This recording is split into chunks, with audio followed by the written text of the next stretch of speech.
Good evening. You've had a long day. As you prepare for bed, let's journey together into the world of fairy tales with us. Sweet dreams await you. The story of URASHIMA Taro, the fisher lad.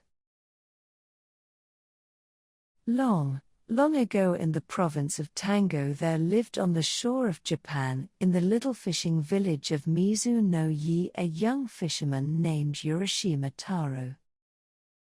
His father had been a fisherman before him, and his skill had more than doubly descended to his son, for URASHIMA was the most skillful fisher in all that countryside, and could catch more bonito and tai in a day than his comrades could in a week. But in the little fishing village, more than for being a clever fisher of the sea was he known for his kind heart. In his whole life he had never hurt anything, either great or small, and when a boy, his companions had always laughed at him, for he would never join with them in teasing animals, but always tried to keep them from this cruel sport. One soft summer twilight he was going home at the end of a day's fishing when he came upon a group of children.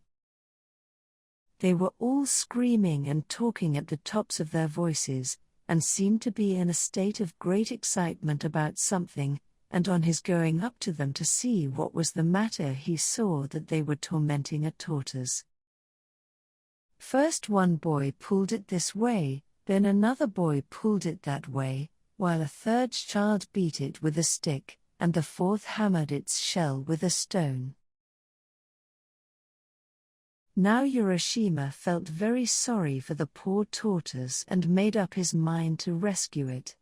He spoke to the boys. "Look here, boys, you are treating that poor tortoise so badly that it will soon die."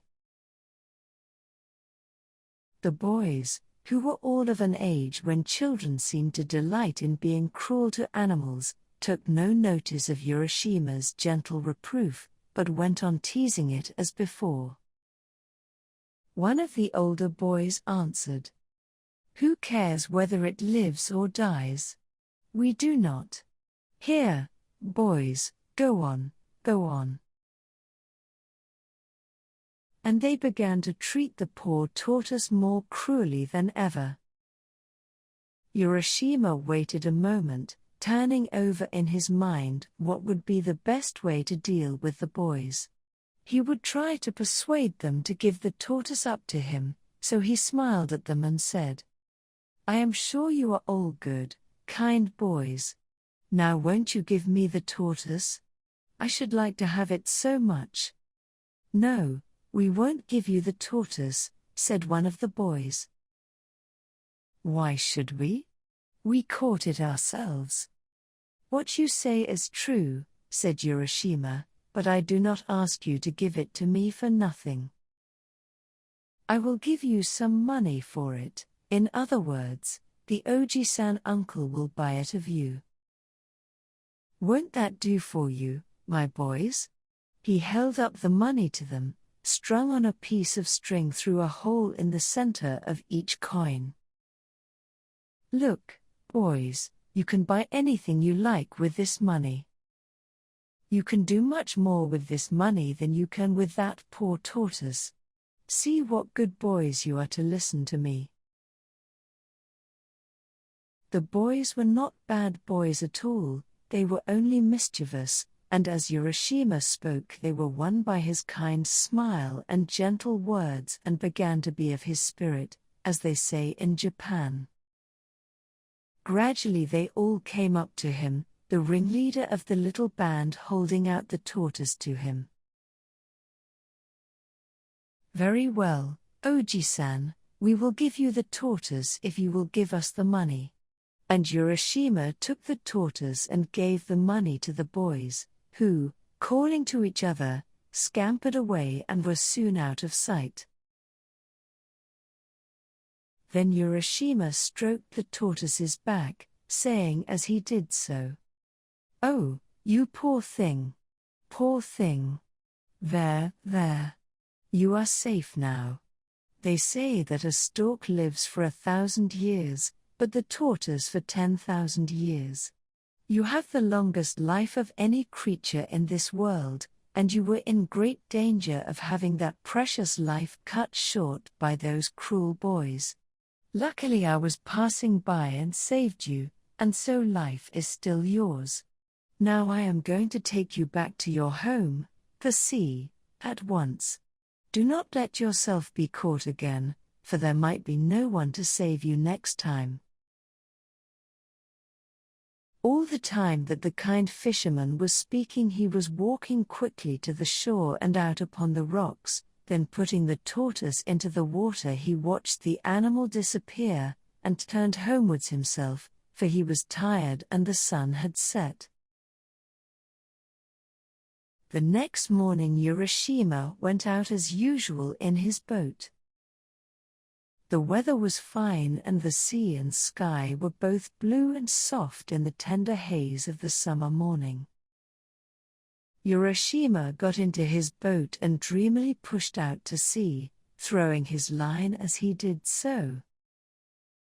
He soon passed the other fishing boats and left them behind him till they were lost to sight in the distance, and his boat drifted further and further out upon the blue waters. Somehow, he knew not why, he felt unusually happy that morning, and he could not help wishing that, like the tortoise he set free the day before, he had thousands of years to live instead of his own short span of human life.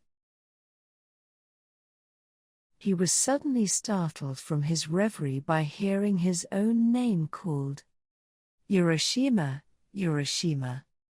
Clear as a bell and soft as the summer wind the name floated over the sea.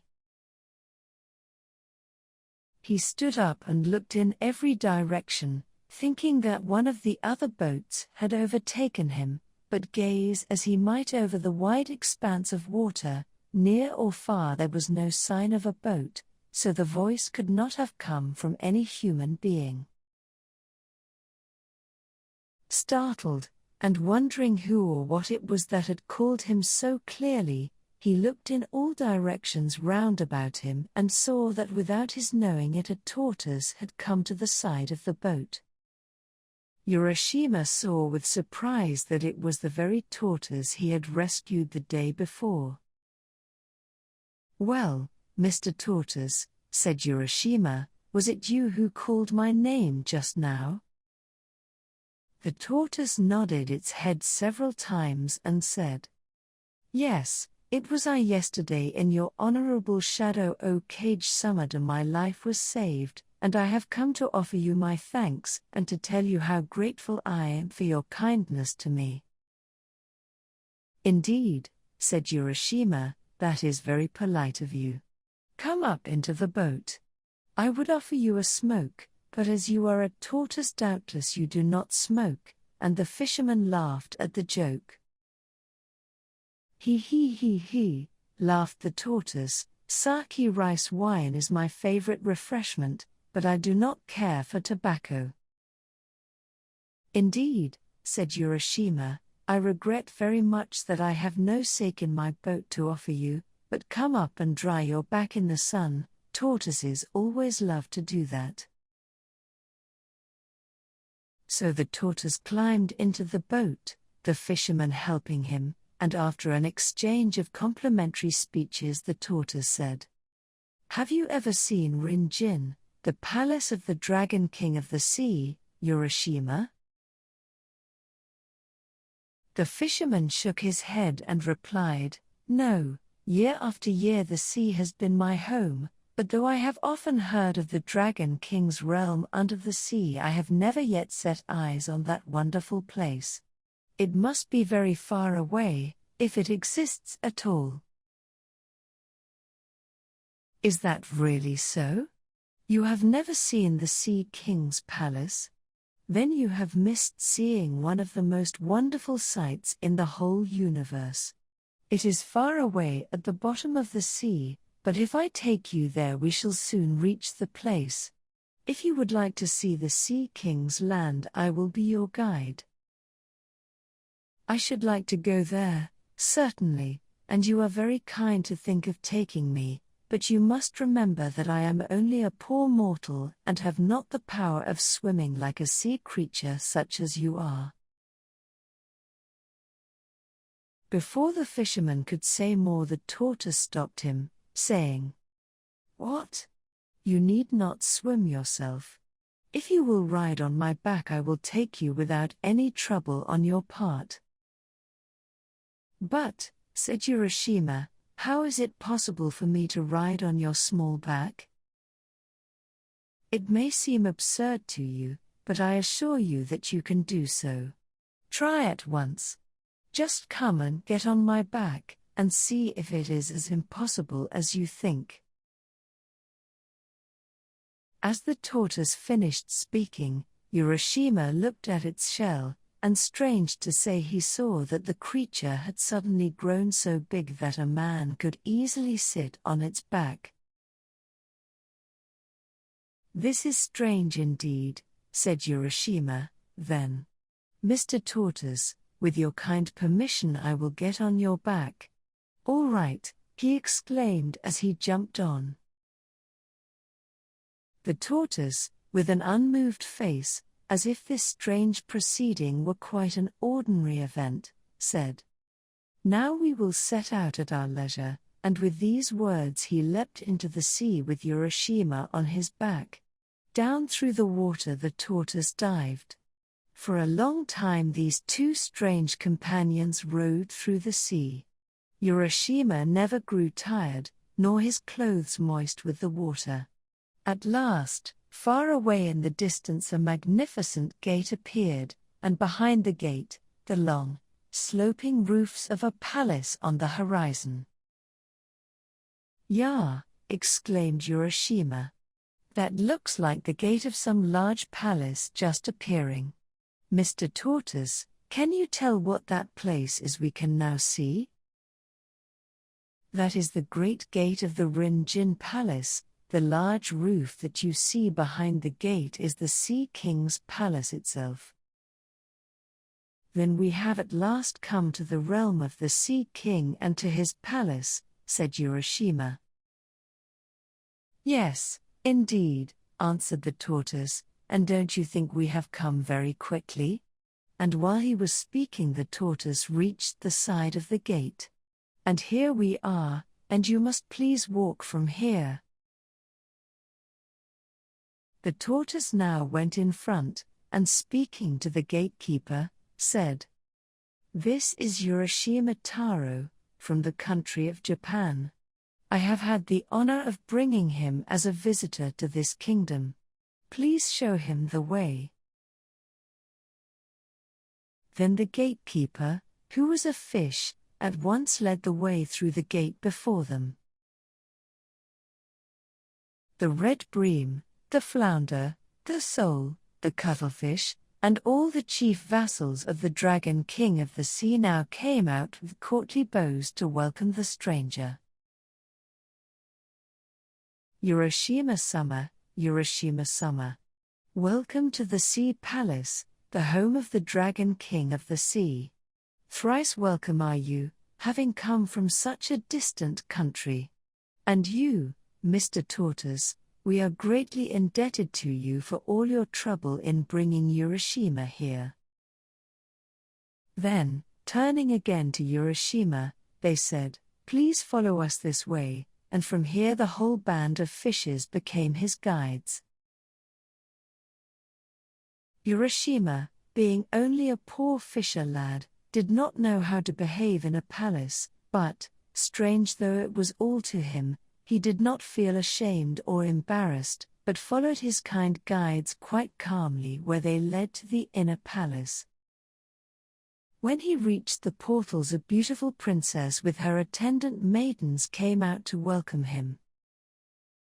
She was more beautiful than any human being, and was robed in flowing garments of red and soft green like the underside of a wave, and golden threads glimmered through the folds of her gown.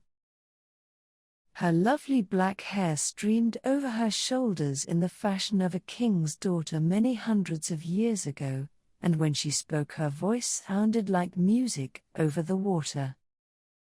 Urashima was lost in wonder while he looked upon her, and he could not speak.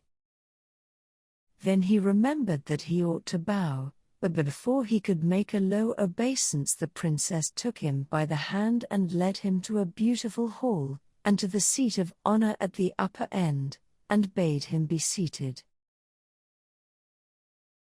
Urashima Taro, it gives me the highest pleasure to welcome you to my father's kingdom, said the princess. Yesterday you set free a tortoise, and I have sent for you to thank you for saving my life, for I was that tortoise. Now if you like you shall live here forever in the land of eternal youth, where summer never dies and where sorrow never comes, and I will be your bride if you will, and we will live together happily forever afterwards. And as Urashima listened to her sweet words and gazed upon her lovely face, his heart was filled with a great wonder and joy, and he answered her, wondering if it was not all a dream. Thank you 1,000 times for your kind speech. There is nothing I could wish for more than to be permitted to stay here with you in this beautiful land, of which I have often heard, but have never seen to this day. Beyond all words, this is the most wonderful place I have ever seen. While he was speaking, a train of fishes appeared, all dressed in ceremonial, trailing garments. One by one, silently and with stately steps, they entered the hall, bearing on coral trays delicacies of fish and seaweed, such as no one can dream of, and this wondrous feast was set before the bride and bridegroom. The bridal was celebrated with dazzling splendor, and in the Sea King's realm there was great rejoicing. As soon as the young pair had pledged themselves in the wedding cup of wine, 3 times 3, music was played, and songs were sung, and fishes with silver scales and golden tails swept in from the waves and danced. Urashima enjoyed himself with all his heart. Never in his whole life had he sat down to such a marvelous feast. When the feast was over, the princes asked the bridegroom if he would like to walk through the palace and see all there was to be seen. Then the happy fisherman, following his bride, the Sea King's daughter, was shown all the wonders of that enchanted land where youth and joy go hand in hand and neither time nor age can touch them. The palace was built of coral and adorned with pearls, and the beauties and wonders of the place were so great that the tongue fails to describe them. But, to Urashima, more wonderful than the palace was the garden that surrounded it. Here was to be seen at one time the scenery of the 4 different seasons, the beauties of summer and winter, spring and autumn, were displayed to the wondering visitor at once. First, when he looked to the east, the plum and cherry trees were seen in full bloom, the nightingales sang in the pink avenues, and butterflies flitted from flower to flower. Looking to the south, all the trees were green in the fullness of summer, and the day cicala and the night cricket chirruped loudly. Looking to the west, the autumn maples were ablaze like a sunset sky, and the chrysanthemums were in perfection. Looking to the north, the change made Urashima start, for the ground was silver white with snow, and trees and bamboos were also covered with snow, and the pond was thick with ice. And each day there were new joys and new wonders for Urashima, and so great was his happiness that he forgot everything, even the home he had left behind and his parents and his own country, and 3 days passed without his even thinking of all he had left behind. Then his mind came back to him and he remembered who he was, and that he did not belong to this wonderful land or the Sea King's palace, and he said to himself, "Oh dear! I must not stay on here, for I have an old father and mother at home. What can have happened to them all this time? How anxious they must have been these days when I did not return as usual. I must go back at once without letting one more day pass." And he began to prepare for the journey in great haste. Then he went to his beautiful wife, the princess, and bowing low before her he said, "Indeed, I have been very happy with you for a long time, Otohime-sama, for that was her name, and you have been kinder to me than any words can tell. But now I must say goodbye. I must go back to my old parents." Then Otohime-sama began to weep, and said softly and sadly, "Is it not well with you here, Urashima, that you wish to leave me so soon? Where is the haste? Stay with me yet another day only." But Urashima had remembered his old parents, and in Japan the duty to parents is stronger than everything else, stronger even than pleasure or love, and he would not be persuaded, but answered, "Indeed, I must go. Do not think that I wish to leave you. It is not that. I must go and see my old parents. Let me go for one day and I will come back to you." "Then," said the princess sorrowfully, "there is nothing to be done. I will send you back today to your father and mother, and instead of trying to keep you with me one more day, I shall give you this as a token of our love. Please take it back with you." And she brought him a beautiful lacquer box tied about with a silken cord and tassels of red silk. Urashima had received so much from the princess already that he felt some compunction in taking the gift, and said, "It does not seem right for me to take yet another gift from you after all the many favors I have received at your hands, but because it is your wish I will do so." And then he added,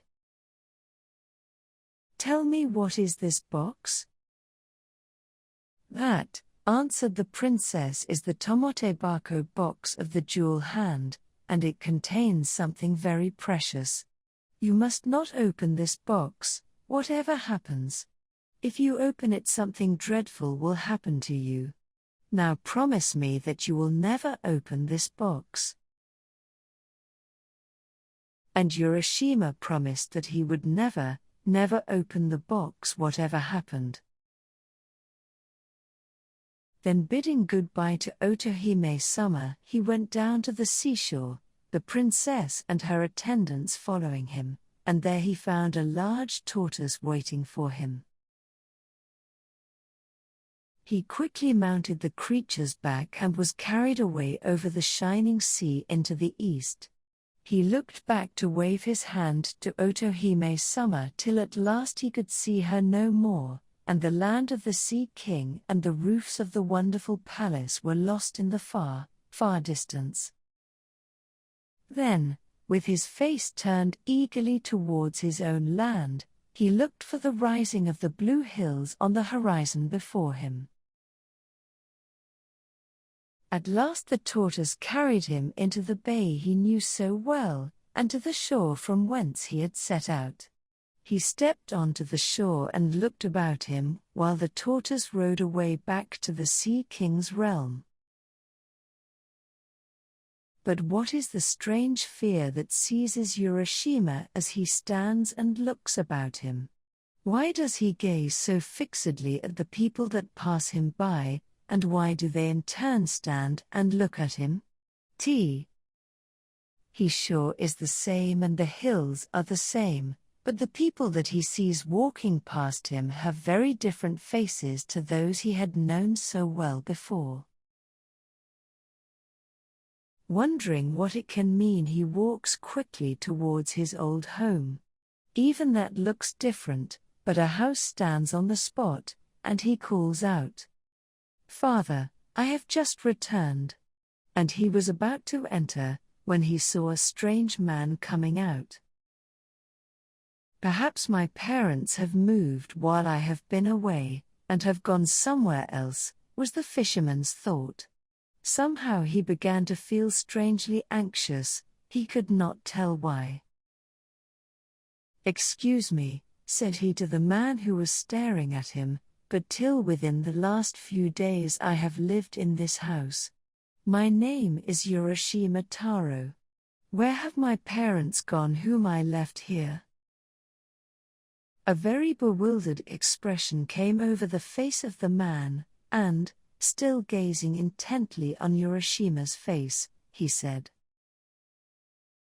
"What? Are you URASHIMA Taro?" "Yes," said the fisherman, "I am URASHIMA Taro." "Ha, ha," laughed the man, "you must not make such jokes. It is true that once upon a time a man called URASHIMA Taro did live in this village, but that is a story 300 years old. He could not possibly be alive now." When URASHIMA heard these strange words he was frightened, and said, "Please, please, you must not joke with me, I am greatly perplexed. I am really URASHIMA Taro, and I certainly have not lived 300 years. Till 4 or 5 days ago I lived on this spot. Tell me what I want to know without more joking, please." But the man's face grew more and more grave, and he answered, "You may or may not be URASHIMA Taro, I don't know. But the URASHIMA Taro of whom I have heard is a man who lived 300 years ago. Perhaps you are his spirit come to revisit your old home?" "Why do you mock me?" said URASHIMA. "I am no spirit. I am a living man. Do you not see my feet?" And Dondon, he stamped on the ground, first with one foot and then with the other to show the man. Japanese ghosts have no feet. But URASHIMA Taro lived 300 years ago, that is all I know, it is written in the village chronicles, persisted the man, who could not believe what the fisherman said. URASHIMA was lost in bewilderment and trouble. He stood looking all around him, terribly puzzled, and, indeed, something in the appearance of everything was different to what he remembered before he went away, and the awful feeling came over him that what the man said was perhaps true. He seemed to be in a strange dream. The few days he had spent in the Sea King's palace beyond the sea had not been days at all, they had been hundreds of years, and in that time his parents had died and all the people he had ever known, and the village had written down his story. There was no use in staying here any longer. He must get back to his beautiful wife beyond the sea. He made his way back to the beach, carrying in his hand the box which the princess had given him. But which was the way? He could not find it alone. Suddenly he remembered the box, the tomote bako. The princess told me when she gave me the box never to open it, that it contained a very precious thing.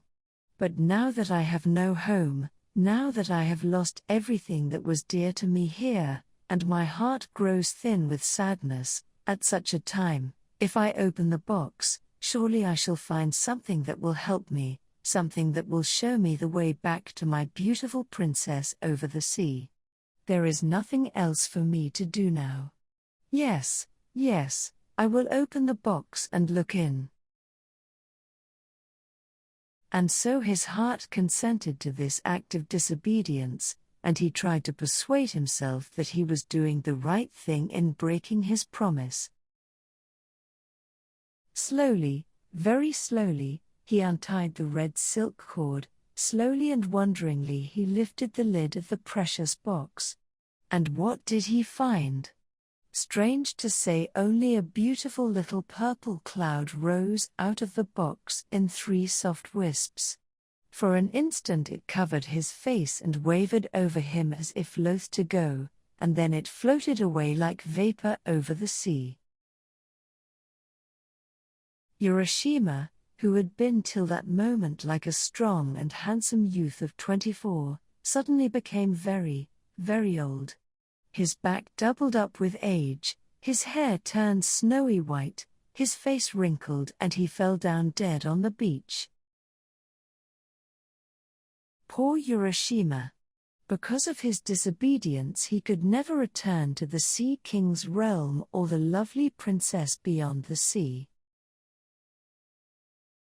Little children, never be disobedient to those who are wiser than you, for disobedience was the beginning of all the miseries and sorrows of life. Have a good night. Sweet dreams.